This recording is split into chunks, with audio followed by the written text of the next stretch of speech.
क्या होगा? हाँ हाँ, चलो इम्पल्स का फॉर्मूला बताओ पहले। इम्पल्स इज इक्वल टू, बिल्कुल सही, फोर्स इनटू टाइम ड्यूरेशन। इसके अलावा भी कुछ बताया था? बताओ। Force into time change duration, in momentum. Change in momentum बताया था ना। और चेंज इन मोमेंटम क्या होगा? Final momentum minus initial momentum. ठीक है, M V minus M U, change in momentum. तो मेरे पास, हम एक काम करेंगे, हमने ये कहा कि इधर बॉल है, ये ग्राउंड है, ये बॉल ऐसे आती है, इसकी इनिशियल वेलोसिटी कितनी जो रखी है? 12 मीटर पर सेकेंड। ठीक है, यहाँ पर एक बैट्समैन है, बैट्समैन तो नहीं बना रहा हूं मैं, बैट बना रहा हूं इधर, ये बैट है, ये बॉल आती है और आकर सीधा इस बैट पर स्ट्राइक कर रही है। तो इम्पल्स कौन किस पर इंपार्ट कर रहा है? बॉल बैट पर इम्पल्स इंपार्ट कर रही है इनिशियली। लेकिन फाइनली क्या होने वाला है? फाइनली बैट जो है, बैट इस पर सिर्फ स्ट्राइक नहीं हो रहा, ये सिर्फ बैट पर स्ट्राइक नहीं हो रही, बैट भी इसको वापस उल्टा स्ट्राइक कर रहा है। तो इनिशियल वेलोसिटी हो गई 12 मीटर पर सेकेंड, उसकी, उन्होंने बोला कि उसकी स्पीड में कोई चेंज नहीं हुआ। भाई डायरेक्शन में तो हो गया चेंज, डायरेक्शन में चेंज हुआ तो वेलोसिटी में चेंज हुआ। पहले वेलोसिटी क्या थी? 12 मीटर पर सेकेंड, अब वेलोसिटी क्या हो गई? फाइनल वेलोसिटी माइनस 12 मीटर पर सेकेंड। समझ गए? अगर मैं इसको पॉजिटिव ले रहा हूं तो ये उल्टी डायरेक्शन यानी कि नेगेटिव हो गया, तो मेरे पास u हो गया और ये v हो गया। समझ गए? अच्छा, v है, u है, और मास इन्होंने दे ही रखा है। कितना है मास बॉल का? 0.15 kilogram. m is equal to 0.15 kilogram. तो j कितना हो जाएगा?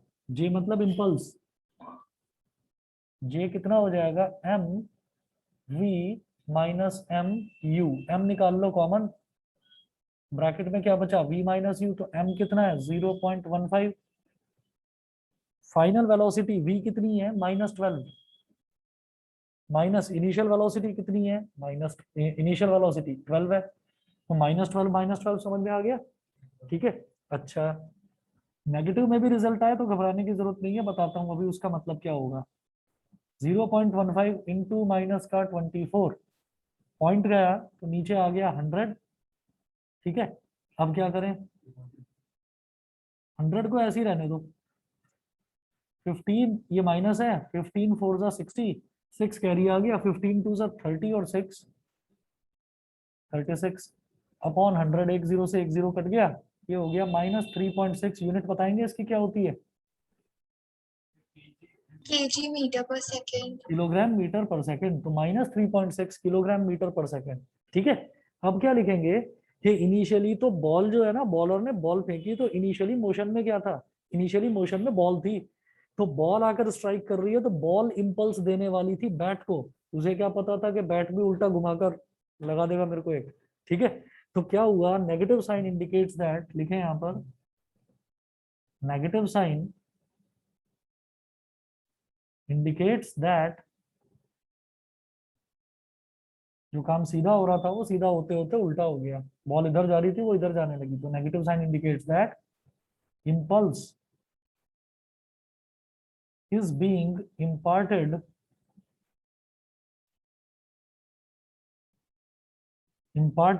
from bat to ball, bat से बॉल में इंपल्स इंपार्ट कर दिया गया। बताइए बेटा, समझ गए सभी बच्चे? देवीना, कनिष्क, पार्थ, विदुषी, आस्था? Yes sir. ठीक है, चलिए जी, फिर मैं आगे चलता हूं इसमें। नेक्स्ट हमारा टॉपिक है discussion of Newton's third law of motion. Heading डालेंगे, जैसे हमने फर्स्ट लॉ का डिस्कशन करा, फर्स्ट लॉ में हमने कुछ इलस्ट्रेशंस देखे, जैसे कि एक तो इनर्शिया ऑफ रेस्ट का था, इनर्शिया ऑफ मोशन का था, इनर्शिया ऑफ डायरेक्शन का था, जो अभी अभी एक्सपीरियंस करके आ रहे हो। ठीक है, तो वो हमने फर्स्ट लॉ का देखा। सेकंड लॉ का हमने एग्जांपल देखा, सेकंड लॉ का ही एक कॉन्सिक्वेंस होता है ये इम्पल्स। तो इम्पल्स के हमने एग्जांपल्स देख लिए कि एक कोई बैट्समैन है, वो जो बैट्समैन है, सॉरी एक प्लेयर है, क्रिकेटर है, जब बॉल हवा में उड़ती है वो कैच पकड़ता है तो वो अपने हाथ को पीछे इस वजह से कर लेता है ताकि टाइम जो है वो बढ़ जाए। बॉल के रुकने का टाइम बढ़ेगा तो जो फोर्स का असर है ना वो कम हो जाएगा। कोई इंसान ऊपर बिल्डिंग से नीचे गिरता है तो अगर वो सीमेंटेड फ्लोर पर गिरेगा तो बहुत ज्यादा चोटें लग सकती हैं, मर भी सकता है। लेकिन अगर बहुत बड़ा ढेर लगा हुआ है, कोई हीप लगा हुआ है सैंड का, तो सैंड में क्या प्रॉपर्टी होती है कि आदमी एकदम से स्ट्राइक नहीं करेगा, धीरे धीरे रुक कर गिरेगा नीचे। ठीक है, क्योंकि फंस जाएगा ना वो सैंड में, तो धीरे धीरे फंस कर नीचे गिरेगा, तो उसका टाइम ड्यूरेशन बढ़ गया। और जब टाइम ड्यूरेशन बढ़ गया नीचे ग्राउंड को स्ट्राइक करने का, तो फोर्स रिड्यूस हो गई, तो उसको चोट कम लगेगी। चलिए जी, अब ये दोनों जो हमने डिस्कशन करे थे, ये फर्स्ट लॉ और सेकंड लॉ के थे।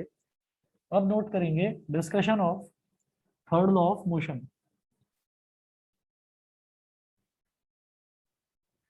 थर्ड लॉ ऑफ मोशन वही है जो मतलब छोटे से छोटा बच्चा भी जानता है।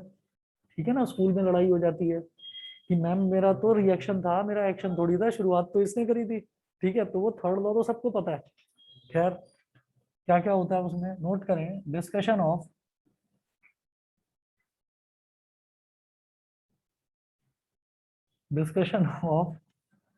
Third law of motion.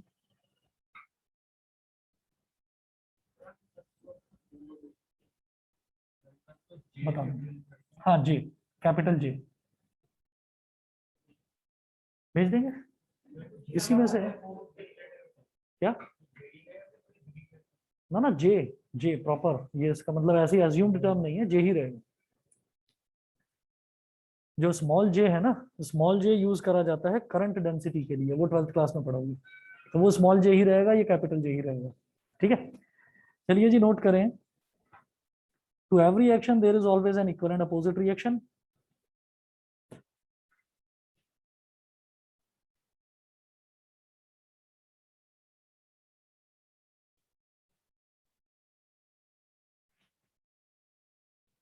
To every action there is an equal and opposite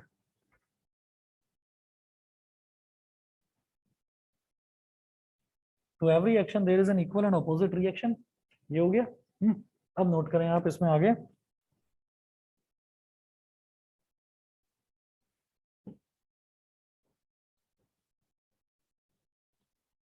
this law is applicable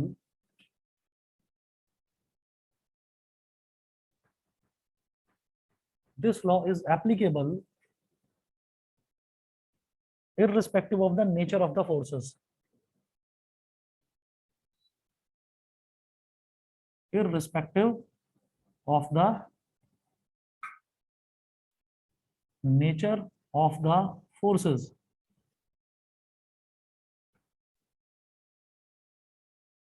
bracket में लिख रहा हूं बेटा, अट्रैक्टिव और रिपल्सिव, अट्रैक्टिव और रिपल्सिव। ये मैंने क्या लिखा, ये मैंने ना नेचर को लिख दिया, नेचर ये होता है। दिमाग में ये आता है ना कि भाई फोर्स का क्या नेचर, भाई फोर्स का नेचर तो होगा, फोर्स क्या होती है, फोर्स की डेफिनेशन ही ये है कि इट इज अ पुश और पुल। ठीक, तो अगर अट्रैक्शन हो रहा है तो इसका मतलब पुलिंग हो रही है, और अगर रिपल्शन, अगर मतलब मान लीजिए रिपल्शन हो रहा है तो रिपल्शन का मतलब पुशिंग हो रही है, कि एक दूसरे को हम दूर दूर पुश कर रहे हैं, धक्का दे रहे हैं।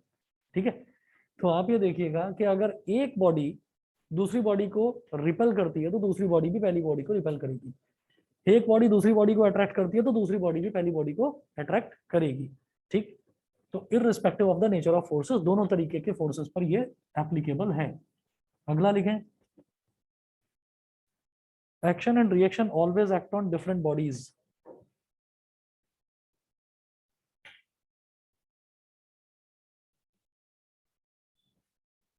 Action and reaction always act on different bodies, always act on different bodies। बिल्कुल सही बात है, हमने अपना हाथ लिया और उस पर बोर्ड पर ऐसे मारा, तो हमारे हाथ को भी चोट लगेगी और इस बोर्ड को भी चोट लगेगी। तो एक्शन किसने करा, हाथ हाथ ने करा। ठीक है, और रिएक्शन किसने करा, बोर्ड ने करा। तो action and reaction act on different bodies. 1 minute आ रहा हूँ बेटा, वेट करिए please.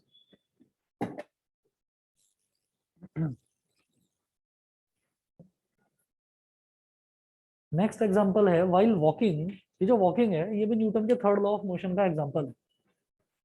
While walking we press the ground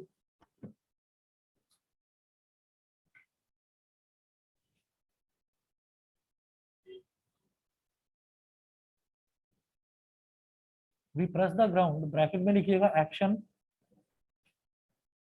action with our feet slightly slanted in the backward direction.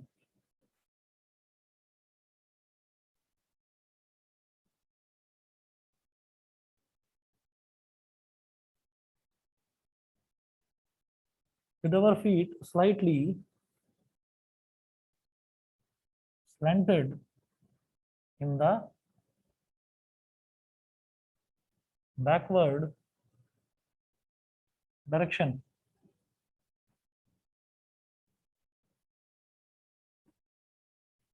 In the backward direction. जैसे ये ग्राउंड है,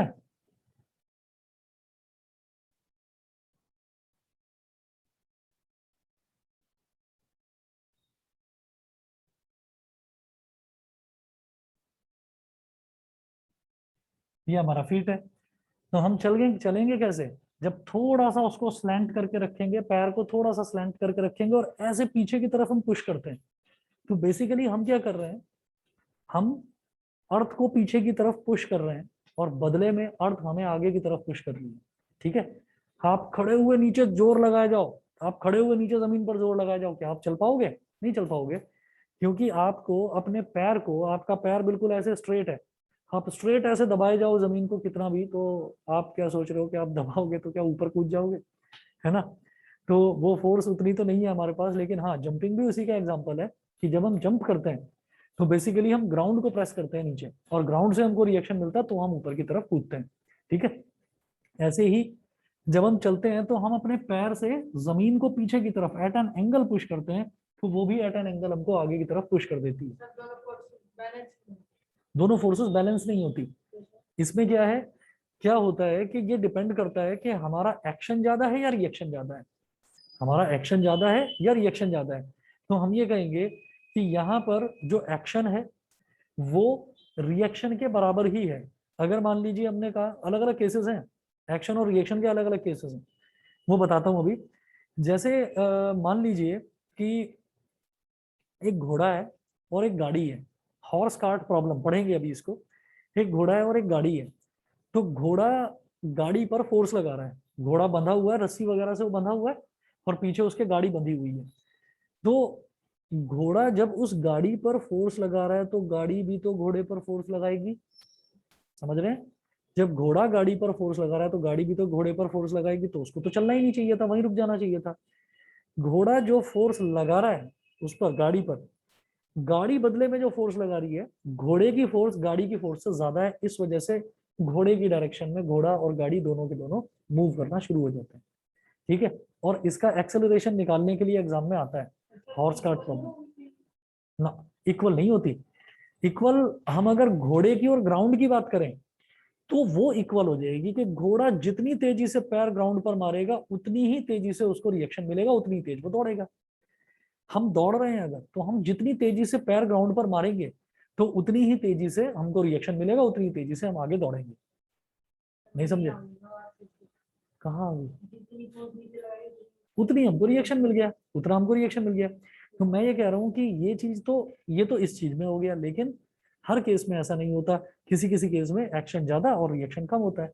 जैसे घोड़े की और गाड़ी की हम बात कर रहे हैं, तो वहां पर जो गाड़ी है वो भी एक नॉन लिविंग ऑब्जेक्ट है, तो वो भी तो उस पर रिएक्शन का फोर्स लगाएगी। वो उतना फोर्स नहीं लगा पा रही कि वो घोड़े को रोक पाए। घोड़े का फोर्स, जो वो फोर्स लगा रही है, गाड़ी जो फोर्स लगा रही है, गाड़ी फोर्स क्यों लगा रही है? गाड़ी का खुद का भी तो वजन है, गाड़ी का खुद का भी तो वजन है। अगर बहुत हल्की है तो वो तो घोड़ा इतनी तेज दौड़ेगा, वो गाड़ी उड़ने लगेगी हवा में। वजन उसका ज्यादा है, तभी वो फर्मली जमीन पर चल भी पाएगी। ठीक है, तो दोनों के दोनों एक ही डायरेक्शन में जा रहे हैं, नहीं तो वो चलना ही नहीं चाहिए था आगे। ठीक है, इसका बेस्ट एग्जांपल ये है, बेस्ट एग्जांपल ये है इसका कि एक ट्रक खड़ा हुआ है और हम उस ट्रक को धकेलने की कोशिश कर रहे हैं, लगा रखी है पूरी जान हमने, मोशन तो नहीं हो पा रहा है ना। तो जितना फोर्स हम लगा रहे हैं ना, वो ट्रक भी उतना ही फोर्स हमको रिएक्शन के तौर पर लगा कर दे रहा है। तो जहां पर भी हम ये देखेंगे कि वॉकिंग का एग्जांपल है, वॉकिंग में तो दोनों बराबर होगा। वॉकिंग में जब ग्राउंड की और अपने फुट की बात करेंगे तो बराबर होगा, चाहे फिर वो हमारा फुट हो चाहे फिर वो घोड़े का फुट हो। सभी को समझ में आ गया बेटा? बताइए, क्लियर है ना? हाँ, Yes, sir. चलिए। तो इस चीज को अब हम कहेंगे कि एक थर्ड और देखें। चलिए एक चीज देखिए इसमें,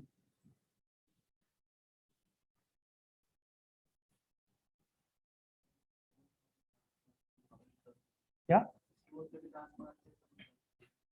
हाँ हाँ ठीक है, अब ज्यादा देखिए, हमने पैर को टिल्ट कर रखा है, थोड़ा टेढ़ा कर रखा है चलने के लिए,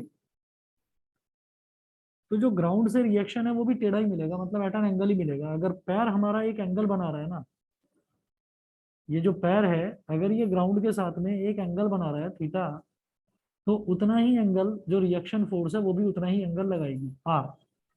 ठीक है, हम ये देख चुके हैं कि जब कंपोनेंट्स होते हैं, तो दो पार्ट्स में जब कंपोनेंट्स को डिवाइड करते हैं किसी भी फोर्स के या किसी भी वेक्टर क्वांटिटी के, तो जो उसके साथ वाला होता है उसको तो मैं बोल देता हूँ कॉस, आर कॉस थीटा, और जो परपेंडिकुलर वाला है उसको बोल देते हैं साइन, आर कॉस थीटा और आर साइन थीटा। ये क्लियर है? जो साथ वाला होता है वो कॉस होता है, और जो परपेंडिकुलर वाला होता है वो साइन होता है। ठीक, बस इतना इसको बनाकर छोड़ दीजिए। ये रिएक्शन फोर्स कौन सी है? जो ग्राउंड लगा रहा है, reaction force of ground, reaction force of ground theta. जितना एक्शन एंगल बना रहा है उतने ही एंगल पर आपको रिएक्शन हो, सेम।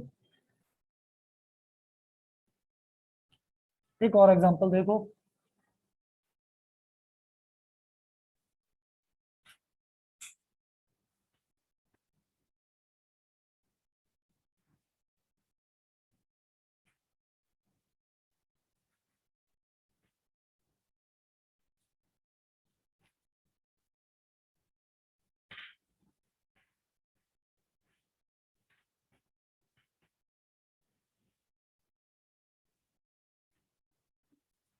देखिएगा,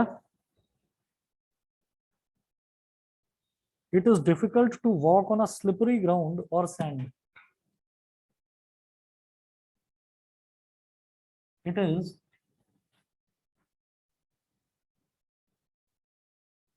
difficult to walk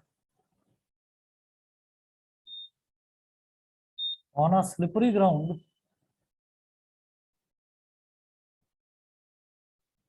or sand। रेत पर चलना या कोई स्लिपरी ग्राउंड हो वहां पर चलना थोड़ा सा मुश्किल होता है। रीजन लिखेंगे।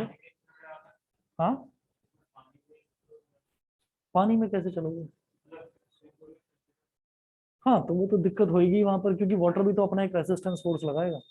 ठीक, थर्ड लॉ से कैसे इसको रिलेट करेंगे कि स्लिपरी ग्राउंड हो, फिसलने वाला ग्राउंड हो या फिर सैंड हो, तो वहां पर चलना मुश्किल क्यों होता है? नोट करें, because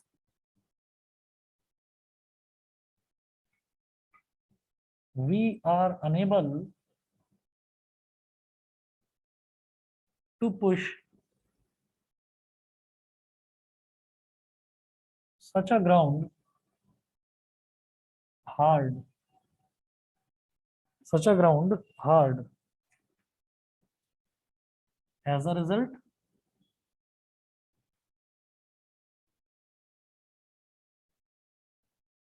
the force of reaction, as a result, the force of reaction is not sufficient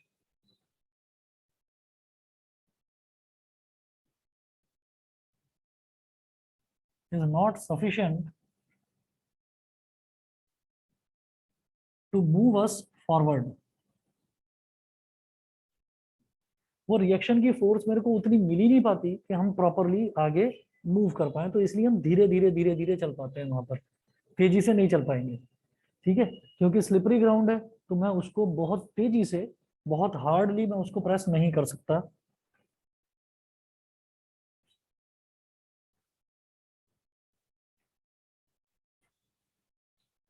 अगला लिखें,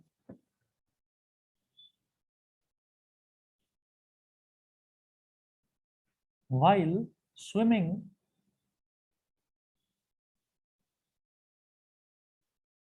while swimming, a person pushes water with his hands in the backward direction.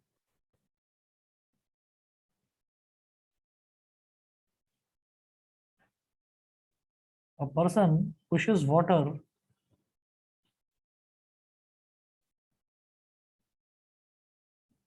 with his hands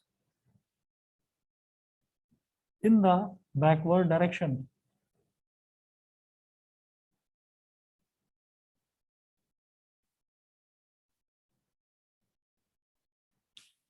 While swimming, a person pushes water with his hands in the backward direction.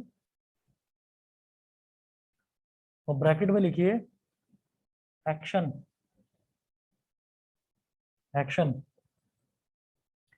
water in turn, water in turn, water in turn pushes him forward,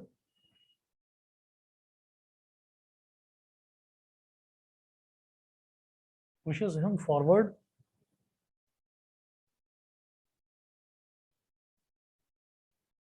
यहां पर लिख लीजिए reaction.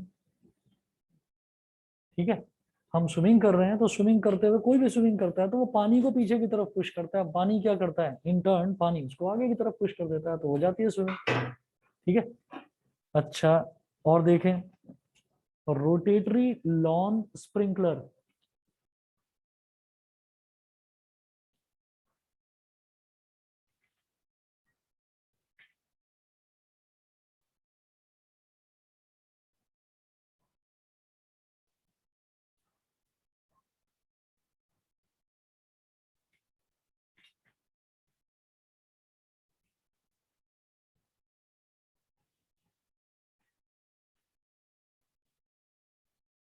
अगला example लिखेंगे rotatory lawn sprinkler.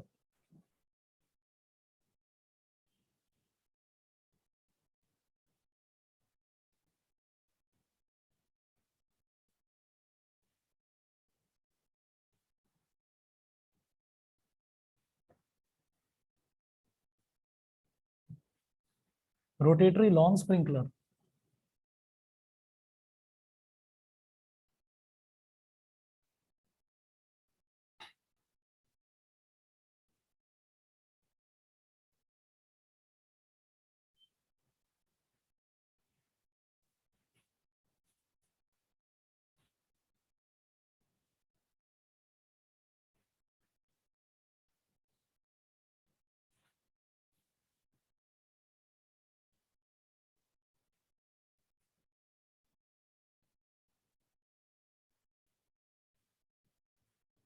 ये tap water से एक tube connected है और उस ट्यूब को कनेक्ट कर रखा है रोटेटरी लॉन स्प्रिंकलर में। यहाँ पर इसमें क्या होता है कि ऐसे लगे रहते हैं, इसमें से पानी जाता है और पानी ऐसे निकलता है यहाँ से।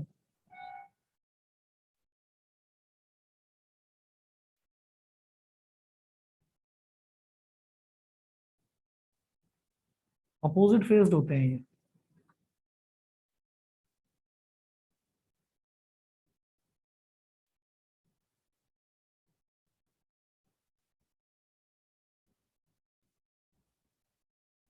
अब आप सोचो कि पानी चलना शुरू हुआ, पानी यहाँ से निकला, यहाँ से निकला, ऐसे ऐसे ऐसे ऐसे।